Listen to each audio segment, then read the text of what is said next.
Thank you for attending our webinar today. We appreciate everyone being here. We think we have a really good program ahead for everyone because everybody wants to live longer and promise people they can live longer. Yeah, nice to see everybody today. Thank you very much for joining us for this webinar. I want to appreciate Venable for asking me to participate. So my name is Doug Lynch. I've been in the industry 30 years. I have launched supplements in this category. I have launched ingredients in this category and raised money for startup companies in this category. So I hope you enjoy this presentation. Yeah. So we'll start with seeking somebody who's beyond our reach right now, the venerable Mark Twain, who had kind of a Benjamin Button approach to his thoughts on longevity. And basically, his idea would be that we would be much happier if we were born at 80 and then gradually reversed our age to 18 years old. And in terms of his strategy to stay young, it was a bit unusual. Basically, he said, whatever a man's age, he can reduce it several years by putting a bright colored flower in his buttonhole. And I can tell you from that photograph, that strategy seemed to work, but that also could be some pretty good AI. So before we get started, I think it's important to give you some definitions that Todd will be referring to later on in his part of the presentation.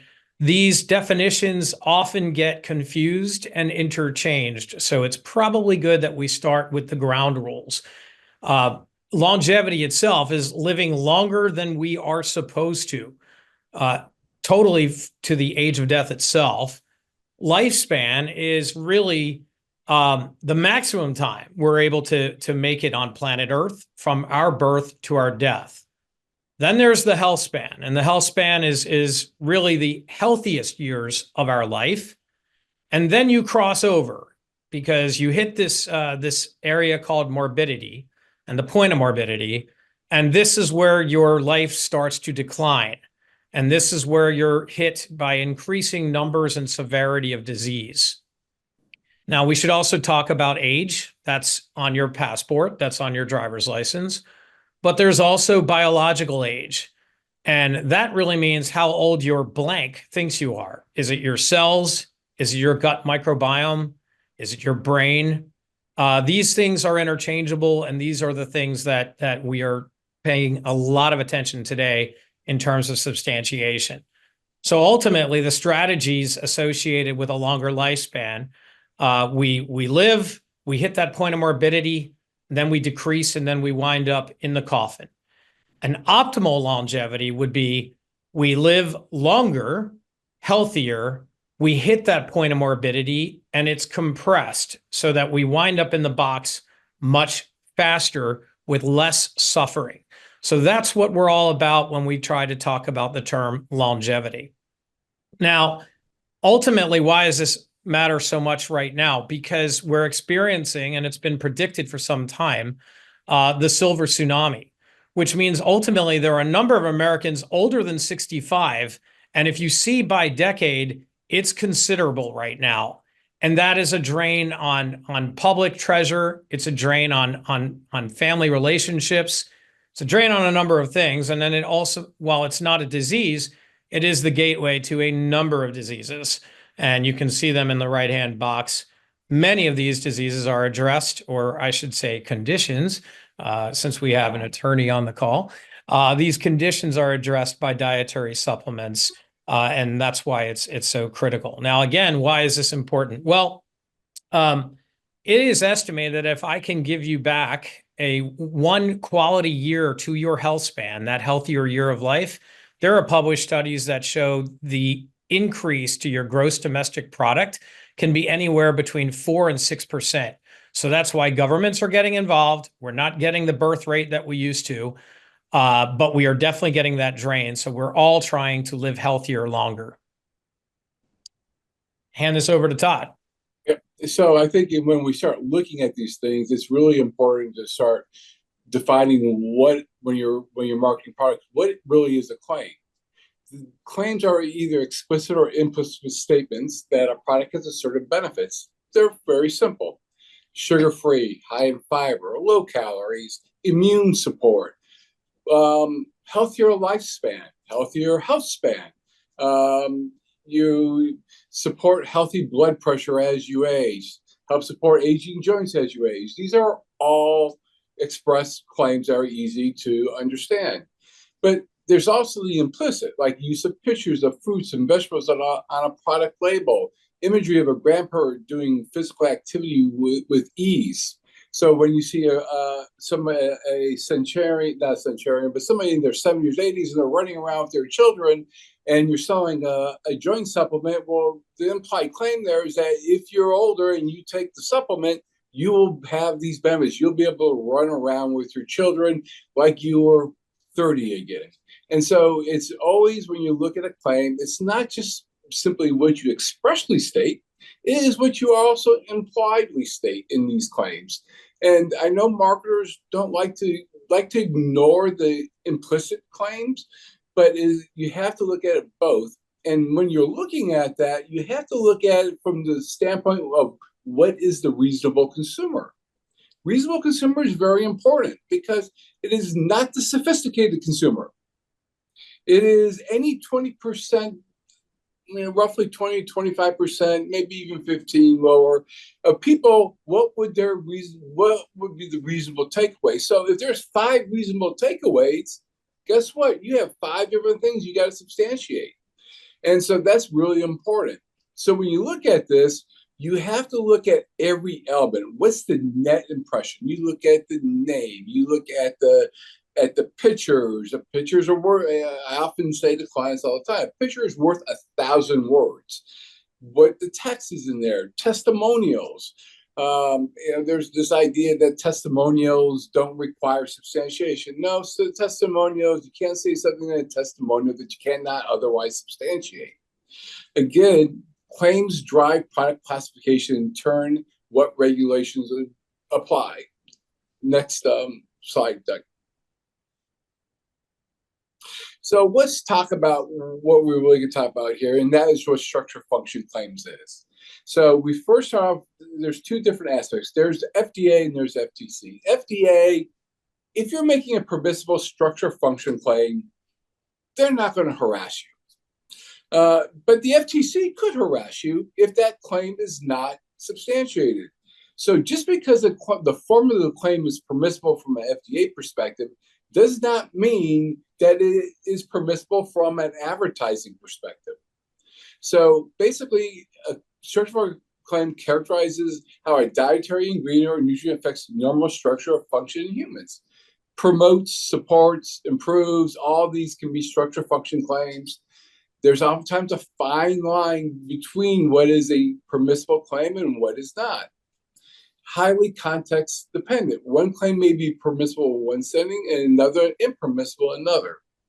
There's also some things that everybody should do. Probably most of the industry doesn't do it still, but that you should file your structure function claims with the FDA within 30 days of making that claim.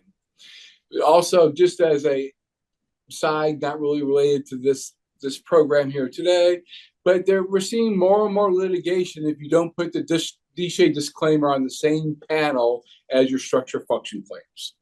There's a plaintiff law firm out there that is sending lots of demand letters if you don't have it on every single claim. So I have that in here just as a reminder that if you have it on your label, if you have it on your PDP and on your back label, they're arguing you have to have it on both labels, otherwise both panels. Otherwise, you're violating the law, and under some state laws like California, violation of any law is a deceptive trade practice.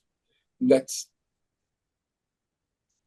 So construction of supplements defines the state types of allowing. The final rule of structure function basically defines what it is. A structure function claim may not reference either explicitly or implicitly the state. That's really what it comes down to. So natural parts of aging, such as menopause for women, that's a natural state, and as long as you don't make extremely aggressive claims like, you have it alleviates terrible hot flashes, you're fine. On the other hand, FDA thinks that benign prostatic what was called BPH, is a disease claim, even though that's a normal part of a man's aging. Their prostate's going to grow. It is, unfortunately, it's not a matter of if, it's a matter of when it starts to grow. So there could be a lot of things, but generally speaking, natural states are not diseases. Aging is not diseases. It's not a disease. However, it's very difficult to substantiate anti-aging. Extremely difficult, because you may have one markers that show that your biological age is 40, but if your brain is 60 and you're 60, well, those are, is it misleading, possibly anti-aging or not? But claims like, helps alleviate occasional constipation, those are claims that are fine. Next slide. So this kind of gets to the crux of the matter, and this is FDA versus FTC. FDA is primarily responsible for claims on labeling, where FTC is responsible for claims in all forms of advertising. FTC does not distinguish between types of health-related product or claims. While FDA considers supplements, foods, and separate categories, FTC does not. They don't care. One way I describe this is that think of FDA as a safety agency, and the FTC is a bunch of DAs and cops. They want to pull you over and fine you. And then you also have state AGs, and you have everybody's favorite groups of lawyers, plaintiff attorneys. However, health claims that meet FDA scientific standards are presumed to be substantiated, even the qualified ones. Next slide. So now we're going to get into the health and longevity claims, and we're going to start with what it is, giving you some basic ideas here. So it is your chronological age can be different from your cellular age. So I'm 62, but my cellular age may be 38, 40. Your biological could be 62, and you can look 22. Now, clearly, I don't look 22, but you can, and so that is one sense of looking at it. It's also defend against cellular aging from within. Specifically designed from this product, antioxidant support at the cellular level where aging begins, encourages youthful cognition, function is a very simple claim. But the problem is when you try to get into trying to substantiate that.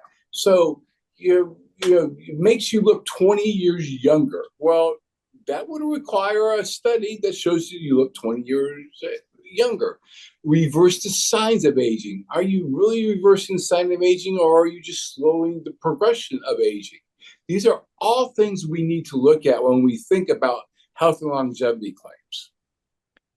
Hey, Todd, I might ask a quick question because I was thinking this myself. One of the people watching is asking, have companies been challenged by the FDA or plaintiffs for not submitting Section 6 notifications for claims in your purview? So I've only had FDA raise it once in my entire 27 years of practice. And it was a situation where it was on a hair claim, actually. And it was a company was bringing in the product in from Europe, and the port stopped it and said, and the compliance officer report said that's an impermissible disease claim. So when I pointed it out to him why it's not an impermissible disease claim, and specifically just cited to the final rule, he came back and said, well, have you filed your structure function notification? And so I just basically told the client to file the structure function notification. So that's the only time I have seen it. I have not seen it raised in any plaintiff demand letters, but that doesn't mean that other lawyers haven't had plaintiff demand letters that have raised that issue. But it does sit out there, because I would probably estimate maybe 20 to 30% of the industry actually files those notifications. And I don't think FDA has any real easy way of figuring out whether they're filed yet or not. But because you don't see it in warning letters. Even when FDA warning letter objects to a claim, they never raise the issue that I have seen about notification. Great. Thanks, Todd.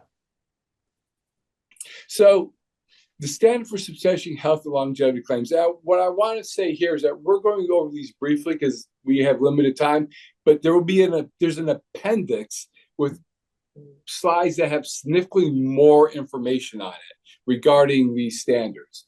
So competent, reliable scientific evidence applies as well as all reasonable inferences. Animal studies alone are insufficient. If all you have is animal studies, that's really nice if you're marketing a product to a rat.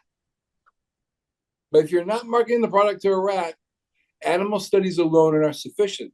Now, in combination with human studies, they can be used to establish what the mechanism of action is, because we don't like to slice people open to figure out what the mechanism of action is.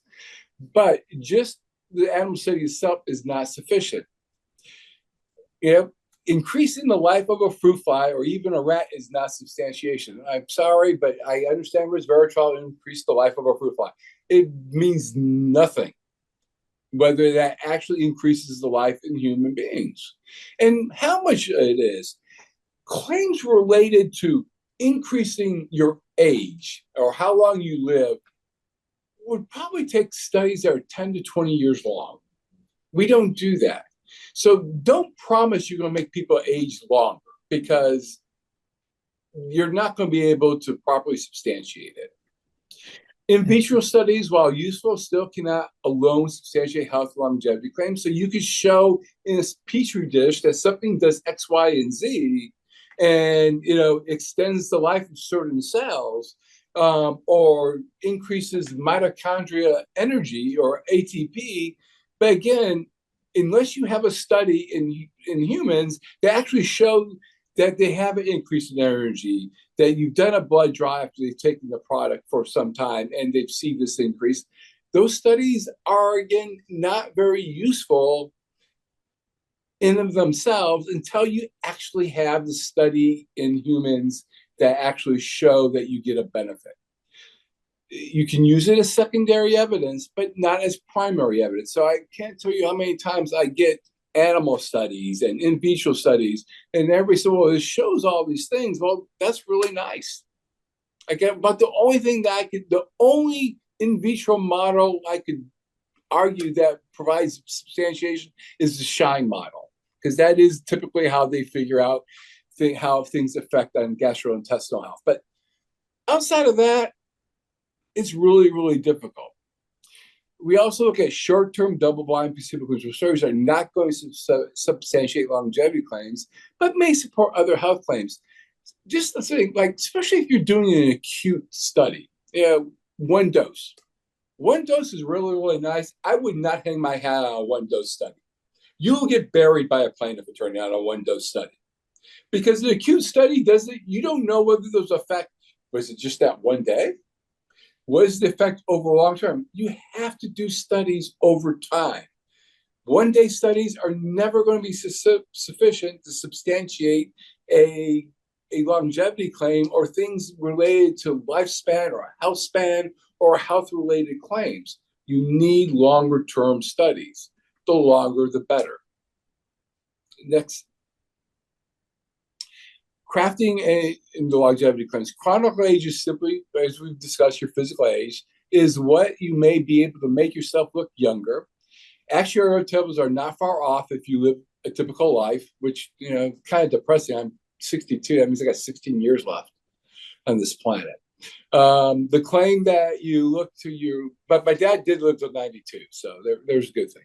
The claims that you look 10 years younger is a comparison that on average you look the same as a person 10 years younger than you. And if you're using before and afters, it better be in the same lighting, same makeup, same everything, because you can't doll somebody out. There's a commercial running right now for men, and it's clear there's makeup on the one testimonial. This can be verified through objective assessment, but does that mean you'll live longer? When crafting health and longevity, you must avoid this implication. Just avoid that you're going to make people live longer. I know we all want to live longer, but do we really want to live till we're 100 years old, or do we want to live healthier lives? And I think that's something that people should ask themselves. And marketers in particular, instead of promising that you're going to live an extra 10 to 20 years, why don't you promise having a healthier lifespan? These are the things you can do. And please don't make it like you have found the fountain of youth. I wish it was true, but they have yet to find the fountain of youth out there. But I'm sure at some point there's some spring out there that will give it to us. Uh, bio, as I said, biological age is complex. It includes not only your numerical, but your physiological changes, such as methylation of DNA, inflammation, genetics, and lifestyles. However, from a cellular point of view, you could have had all biomarkers of a 30-year-old and die due to an unforeseen heart condition, such as undiagnosed atrial fibrillation that throws a clot that causes you to have a stroke, or just simply the genetics. And genetics clearly, when I look at my father himself, until his last 6 months, the man was always had a BMI of 34 or more. He ate whatever he wanted. He loved ice cream to death. But he was generally a happy guy. And my grandmother lived till she was 100. So genetics really was on his side. On my mother's side of the family, unfortunately, my mom passed away at the age of 40 from cancer. But she just smoked 2 packs of cigarettes. So other things influence our age. And the idea of wrapping up claims like this product will do this for you, well, something, maybe not. I mean, if you smoke 2 packs of cigarettes a day, probably not. And these are things that are important to understand when you're marketing these products. Simply stated, biological age is more an indicator of healthspan than longevity. And I turn this back over to Doug. Yeah, thanks, Todd. Most recently, MBJ did a longevity report, and it's interesting because consumers are definitely taking active ingredients to improve their health span or possibly a healthier aging experience. And these ingredients are pretty well known to the industry. So what's really fascinating to me is, as advanced as our longevity active ingredients are getting, with strong science and stronger science as we go along, the old-fashioned multivitamin and vitamin D are still leading the race when it comes to what consumers believe will lead to healthier aging. And when you look at the top age-related health concerns that people have, we are all familiar with these, and they dovetail tremendously with the categories by which us as marketers will target. And of course, cardiovascular and immunity lead the race. But right behind the conditions that you might not associate necessarily with aging really come to mind. But obviously, weight management. When you look at pictures of celebrities that we knew in the 80s and 90s and what they're looking like now, it gives hope for people like us, right? In addition, when we focus on what people are actually doing to extend the lifespan, based on this survey, of course, exercise and diet lead, but supplements are right behind it. So it's showing why this category is super important. And I could separately talk about research milestones themselves when it comes to what things were broken, what codes were broken in terms of living a longer life. But for the purposes of this discussion, I really wanted to focus on therapeutics. So, okay, we know the marker. What are people actively doing about it? And you'll actually see that through these series of attempts to scientifically slow or reverse the aging process, there are a number of categories that overlap very nicely with dietary supplements. Going back, of course, calorie restriction was one of the earliest research attempts. Eating less, intermittent fasting, which is now back in vogue. Well, in 1939, they were talking about these same types of concepts. Then I consider it sort of the mother of all theories in terms of healthy aging. That's the free radical theory. So oxidative stress, that ultimately we are a sum total of an assault that occurs on our body on a molecular level that ultimately bears out over time with more wrinkles and ultimately that descent towards morbidity. Also want to talk very similarly along those lines was oxidative stress. So these two things were tied very much together, and ultimately things we can do to prevent those stressors that happen. And that's everything from stress itself in the conventional sense, but also environmental conditions that even pollution and things of this nature are being explored as causes, root cause of oxidative stress. Then again, kind of a watershed moment was NAD.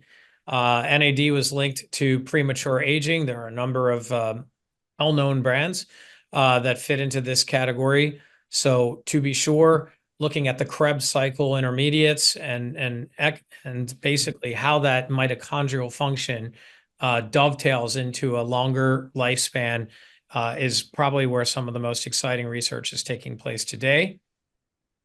You'll see senolytics. These are basically this is our cells that have no known function, but they just take up space in the body.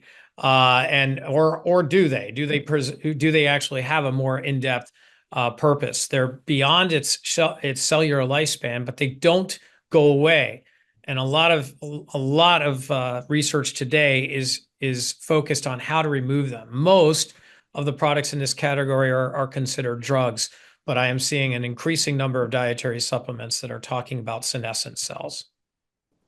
And ultimately, it used to be, and I don't mean very long ago, it was considered that there were nine hallmarks of aging. But very, very recently in a published paper, it was politely suggested that that number really is 12 at this point. And one of the ones that they added was gut dysbiosis. So coming back to the gut-brain axis and the role that the gut plays on the aging process. And I'll give you an example where there's both public and private activities focused in on that gut microbiome. And that also is very nice that Todd had mentioned the SHIME, because that's one of the key mechanisms by which we're seeing the relevance of the gut microbiome and aging. But the largest consortium in the world right now is called the Miyagi-B study. That's the microbiome and aging of the gut and brain.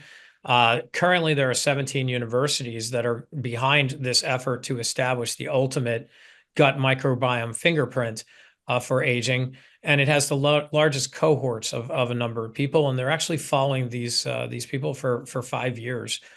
Pretty exciting, but that could really only be done with public funding. On the private side, there are CROs that are coming into existence that are really focused on, and that's contract research organizations that are focusing on the longevity development products. Everything from doing the preclinical screening, and that can be the fruit fly that Todd has mentioned before, but there are other mechanisms as well, such as the C. elegans.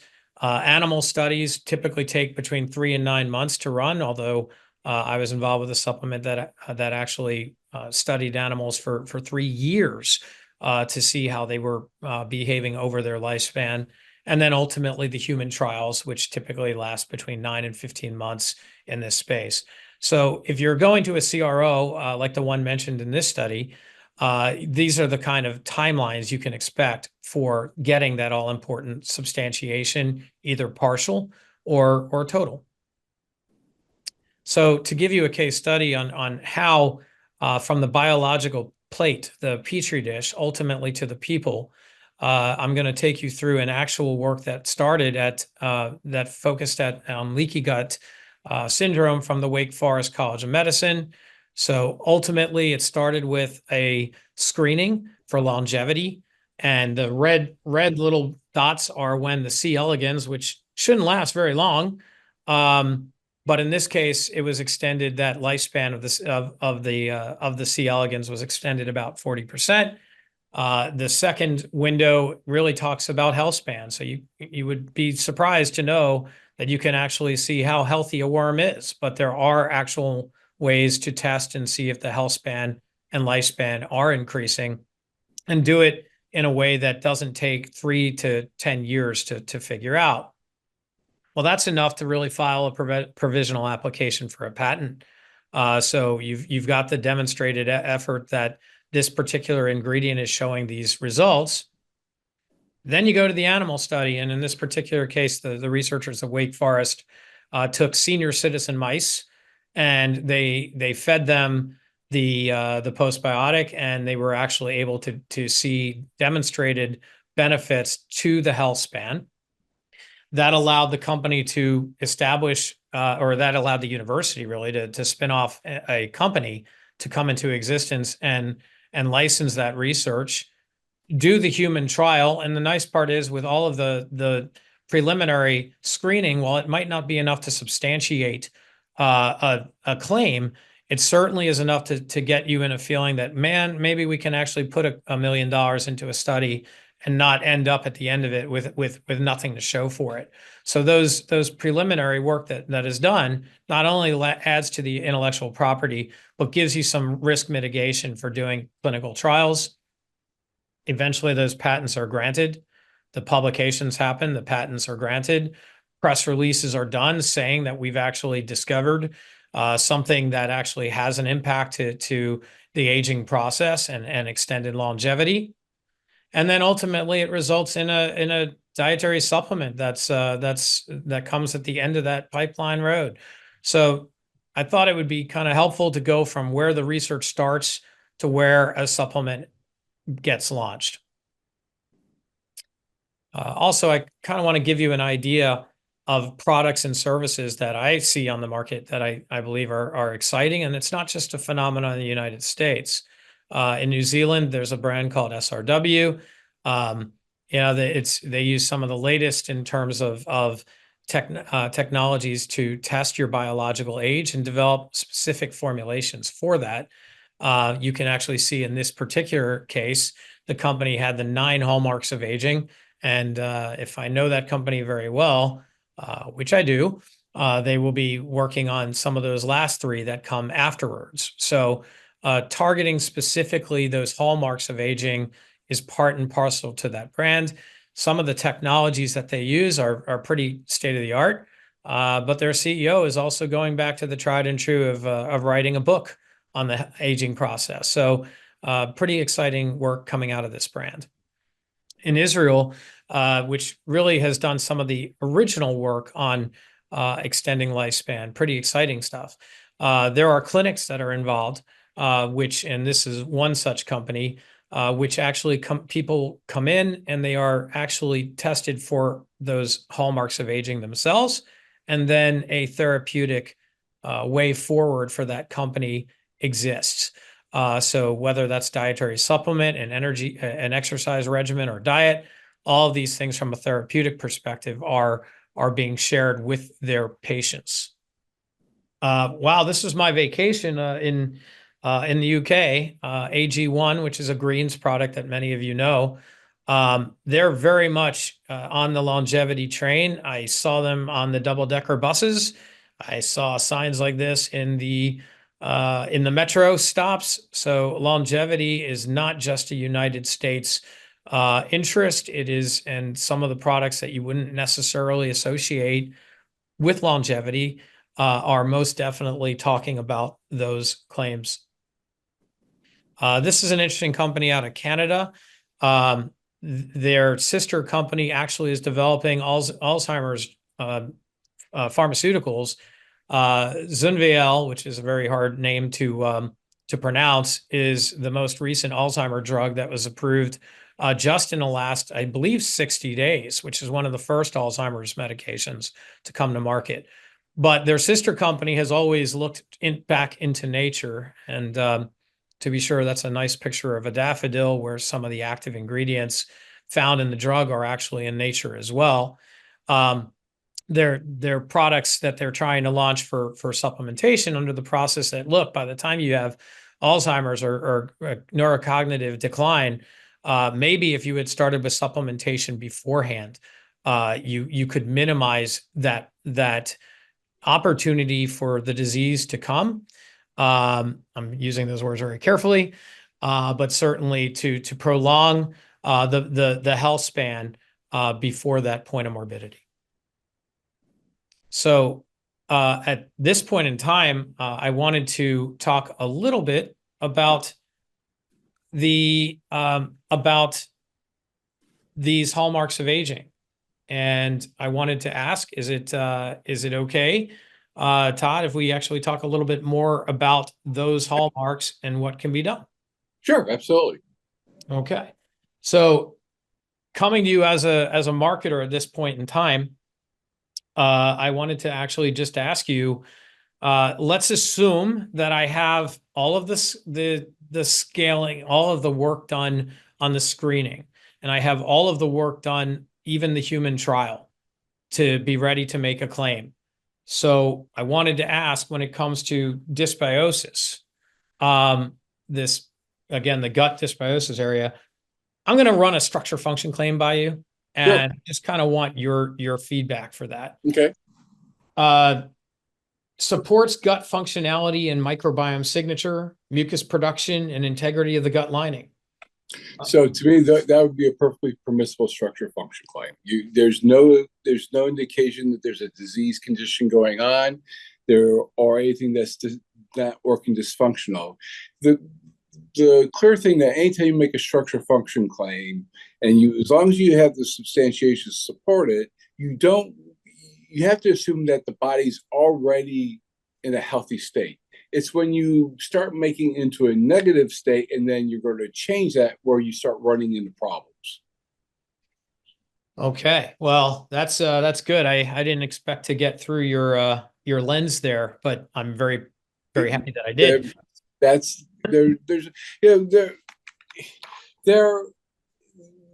where I see where people get themselves in trouble is that they want to talk about leaky gut. Well, leaky gut would be considered to FDA dysfunction, and therefore, if it's dysfunctional, you are a disease claim. So how do you correct that? Well, supports tight junctures. Yeah, that's the way you do it. And so you just flip it on its head. And I understand and I appreciate that the negative sells, but it's the negative cells that could get you an FDA warning letter. And the problem with the FDA warning letter is not so much the Federal Trade Commission, it's the plaintiff attorney, because they're suing you saying you're making an unlawful, unapproved drug claim.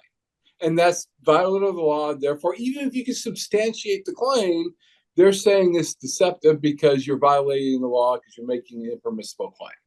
So you have to, as a company, evaluate these things from that perspective. There's nothing wrong with talking about supporting your gut health and how you support your gut health. It is using negative terms that get you in trouble. So for supporting a healthy microbiome, not an issue. But if you say if you're crowding out bad bacteria, well, that's a disease claim. However, there's ways around that. A gray area claim would be, help promote an optimal microbiome by crowding out non-beneficial bacteria. You're not saying they're good or bad. At least that's a gray area claim. And you're kind of right in that gray area. But the minute you word that word bad bacteria, FDA is going to say that's an impermissible drug claim or disease claim. And plaintiff attorneys will say you're marking it as an impermissible disease claim. So a little bit trickier is when we talk about functional parts of the DNA, be them telomeres or epigenetic alteration, then kind of zeroing in on that. So we're now going into some of the smallest structures in the human body. How do you feel about a claim such as it may support DNA structure and functionality with methylation signatures, and DNA methylation are things that turn on and off genes, with methylation signatures operating within a normal range for a healthy aging population? Again, I think that's you have towed that line. You're not saying the disease. Methylation is a natural process, and without methylation, a lot of things would not happen. For instance, SAMe is very important to our methyl, is an important part of being a donor to the methylation process. It's the way things that are produced that are necessary for life. So again, you're towing that line between a permissible claim, being a permissible claim, because there's no assumption that that's negative. And these are natural functions. And I would argue, for older adults, men my age, women my age, who were very athletic when they were younger, there's probably not one of us who doesn't have osteoarthritis at this stage. Osteoarthritis really is not a disease. It's really normal aging. But you can't use the word osteoarthritis, right? You have to say help support normal joint function as you age. Helps alleviate joint discomfort associated with natural aging. Because in that way, you're staying within what is in the normal range, because the word osteoarthritis is automatically considered a disease claim. Fantastic. One more to go is mitochondria. It's a lot of people are talking mitochondria health these days. If I tried supports the normal cellular energy, all associated normal aging processes, and increased all associated with normal aging processes and increased health span. So again, I think that is a perfectly permissible structure function claim. Where you get in trouble with mitochondrial is to say mitochondrial, you're addressing cellular and mitochondrial dysfunction. It's that word dysfunction. And I see that happen. Well, again, supporting healthy mitochondrial function, and talking about the importance of mitochondrial function to energy levels and normal aging and healthy aging, I think is a perfectly permissible claim as long as we can substantiate that claim. Now, it's a difficult claim to necessarily substantiate, because the implication, if I say help support cellular energy, the typical consumer is going to say, oh, it's going to increase my energy levels, because consumers don't really know the difference between mitochondrial energy and energy. They just see the word energy. So I tell clients, I appreciate that you generally look at mitochondrial energy through in vitro work. You still have that study that shows that you're increasing energy or something that way. That way you have an endpoint that you can show that is substantiated, and it wouldn't intend to mislead consumers. Fantastic. One of the wheels of the hallmark is chronic inflammation. You talked a little bit about joint health and osteoarthritis, and inflammation has always been kind of a touchy area as long as I've been in the space. Yes. Any advice that you can have in terms of approaching the inflammation story, good, bad, and ugly? So I think the best way to approach the inflammation story is that they help support our body, healthy inflammatory response, or a balanced inflammatory response. Inflammation happens. If we didn't have inflammation, we would die. It's that simple. Inflammation is a necessary part of our biological process. The issue becomes when you talk about chronic inflammation and its impact on heart health, for instance. Now, if you talk about inflammation and heart health at the same time, you're clearly now talking about potentially issues related with heart disease. So the implication from FDA's perspective is that you're now making an implied reduce the risk of cardiovascular disease or heart attack type claim. But you have to realize that my opinion is that we can help support a healthy inflammatory response, and we think that's defensible. FDA may very well disagree and could send you a warning letter over that. So you as a company have to decide whether you're okay with getting that warning letter. I think we can defend it. I think I can defend it against a plaintiff attorney as to why it's not a disease claim. I think I can line up experts that would tell you that supporting a normal inflammatory response is important to your body. But that risk just exists. Now, when you start piling things on I tell young associates all the time, it always bothers me when they review warning letters and they come back and they tell me, well, they say that structure function is disease claim. And I said, well, read that warning letter again. I said, why do you think that warning letter was sent? The warning letter wasn't sent because of the structure function claim. The warning letter was sent because the disease claims, the express disease claims that were made. So, oftentimes, if all you're saying is helping support normal inflammatory response, you don't say anything else. I don't see FDA sending a warning letter. They could. It's possible. Won't rule it out. But generally, when you see these warning letters of inflammation, they're generally because somebody made an arthritis claim. Right. Or a heart disease claim, or a vascular claim. The difference between tiny cholesterol and creating inflammation in your arteries. Well, that's a disease claim. So you just have to be careful in how you use it. Take the position that there's always that risk, but if everything else balanced around it is typical structure function claim, it's not as likely that the agency is going to want to send it. Now, again, the flip side of it is that you still have to substantiate it. And do we have enough substantiation? And in vitro studies in of itself will not substantiate, help support a balanced inflammation rate, especially since we can measure inflammatory markers in the body. Yeah, in fact, one of our viewers here is asking a related question. What about the claim inhibits inflammation to support healthy aging and healthy joints? I have two questions on that. Have you broached the subject, and have you seen any negative reaction by the FDA or FTC on the becoming more popular term inflammation? And then also alongside of that, can you use healthy in the descriptions? Because I wasn't sure you always could. Well, there's no reason you can't say it supports healthy aging. There's nothing wrong in that itself if it's just you're just supporting healthy aging. Okay. That's what supplements do in general. That's what they're supposed to do. This is what they're intended to do. The vitamin D, to me, is a perfect example of something that supports healthy aging. And again, healthy aging doesn't necessarily mean you're going to live longer. Healthy aging just simply means that you're doing what you can to manage your life the best way you can and to do healthy things.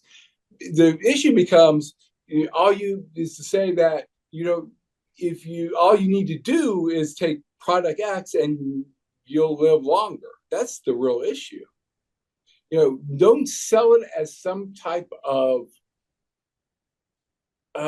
silver bullet. So many people, you take a look at a lot of direct to consumer marketing. Sometimes that's all they're saying. They're promising you something that they cannot deliver on. I tell clients all the time, what will kill you the fastest is the hyperbole.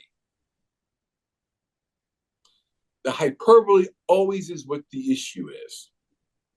Grandiose claims, because it's not necessarily puffery.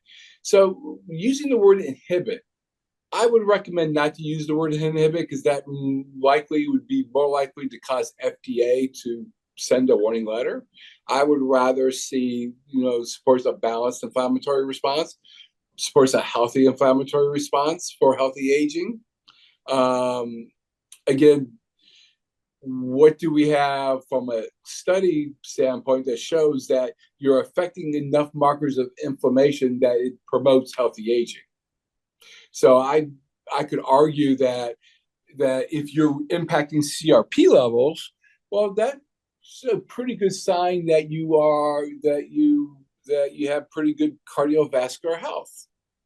Low inflammation of CRP, it shows that you have a good health. I mean, you can look at your own blood numbers and your own lipid numbers. I realize that drug companies would like you on Lipitor at LDL 100, but if your triglycerides are normal, the HDL is around 80, Triglyceride, your triglyceride on 80, your CRP levels are at, I'm giving you my last blood test by like 0.57, 0.57, but your LDL is at 136. Well, no, I don't need a statin because everything shows that I have pretty healthy inflammatory response and that I have a pretty healthy vascular system. So, quick question, Todd. You and the folks at Venable decided that this would be a really good discussion topic.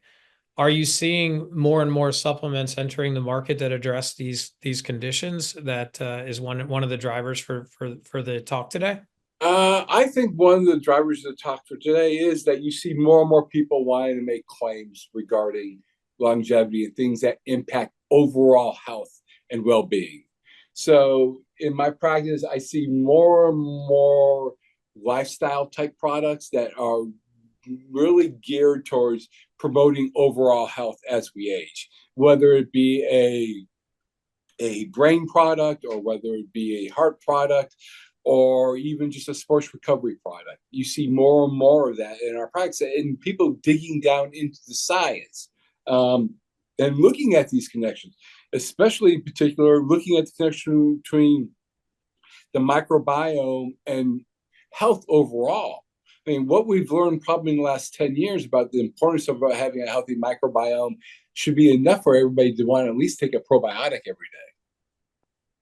In fact, a lot of physicians, even my gastroenterologist, suggests that you take a probiotic a day, and she's about as conventional as you get. The last thing is the last question I have for you is, you say inhibits not potentially one of your most recommended claims.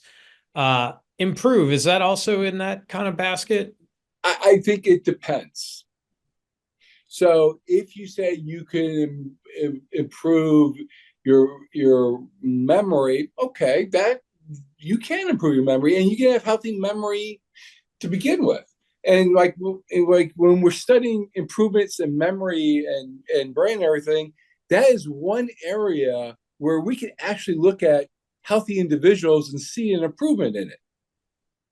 So if the study matches, I'm okay with it. However, if you say improve your LDL cholesterol levels, well, that would probably be considered a disease claim by FDA.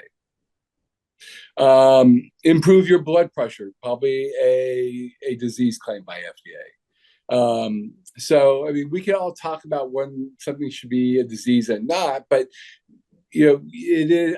I like the word increase better than improve because I don't have to worry about the implication that is a disease claim, where increase doesn't necessarily have that. Well, you would say increase LDL anyway, but you may say increase your HDL-LDL ratio, which would actually a ratio of HDL to LDL or LDL to however it goes. So I just think it's very much a case-by-case analysis. Improve your overall joint health. Okay, I don't have a problem with that, especially if you're showing that your studies are generally going to be, whether FDA likes it or not, or anybody likes it or not. I can't give a bunch of people with really, really healthy joints a supplement and get statistical significance. Ain't going to happen. But if you take it and you show that people who have mild to moderate osteoarthritis, I don't think is a disease claim. So that's just my bias. And I think I can defend that to the end, so the cows come home. That you mild to moderate, and you show that you improve their overall joint health, should be considered a permissible structure function claim. But again, that comes down to a company's risk tolerance. And you got to decide whether you want to take that risk or not. But I would not want you to say that improves chronic joint problems. Fantastic. I just want to remind the viewers that there is a very extensive appendix to this presentation that we will make available to everybody who would like to see it. I think it's also safe to say Venable will be at Supply Side West, right, Todd? We will be, and I forgot to mention the CLE code, which is I can't remember what was it, supplements 20. I mean, hopefully my people are supplements 2024. So yeah, I kept on forgetting to share that code, but it's supplements 2024. Fantastic. Questions? This is your man, Todd Harrison. Please definitely come check them out at Las Vegas on the Supply Side West, October 30th and 31st. All the contact information for Todd is there, mine at the beginning of the presentation.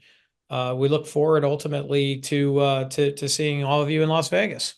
Hey, Doug, do you have a booth there as well? I am kind of a roving maniac at this show. I will be a judge on the ingredient idol panel.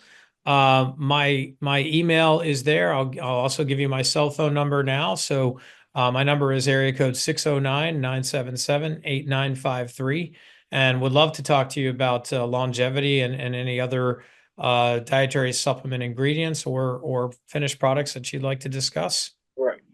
And just to let everybody know that Caitlin just posted it in the webinar chat, which I think everybody can see, is where to go to put in CLE for CLE certificate. Fantastic. Well, thank you, everybody. Thank you, Todd, for hosting this. Thank you, the people at Venable. I think it was a great discussion. Oh, Doug, thank you. And Doug and I have known each other for a while, and we've discussed some thorny issues over biological aging and cellular aging and everything. And I'm sure that as time comes by, there will be better validated ways of looking at cellular and biological aging. So I don't want anybody to think that it's not impossible. It's just that the science is evolving. And the problem with evolving science is also the regulatory structure. And I'm going to make my pitch is this again. We really need an overhaul of the Federal Food, Drug, and Cosmetic Act because it does not reflect the science of the time. The fact of the matter is, if we want to live healthy, longer lives, supplements and food are the answer, and drugs should be used to treat real diseases. And I think if we do that and we reframe how we view things, I think we can make a large impact because was it Aristotle or Pluto, whoever said that food is divine medicine? It's very true. And supplements are part of that. And all these things are things we can do to improve our health. And that to me is the most important. Improve your health is not a disease claim. Doing things to improve your health. Improving your health span is much preferred than increasing your lifespan because God knows whether it is, because there's so many things involved, from genetics to how you eat and everything. But this is a cutting edge area. And what we should be careful as marketers and lawyers is not to let the cutting edge area, the claims that we make for our products or that we discuss with the clients outstrip where we are in the science. It's an exciting time we live in. And I think we can become healthier and healthier. But if all you want to do is eat a bunch of junk food all day long, probably ain't going to help you. Amen. Words of wisdom, sir. Yeah. Thank you, Butch. Thank you, everybody. Thank you so much, Todd. We're kind of coming up against that time. Hard stop. All right. Thanks. Thank you.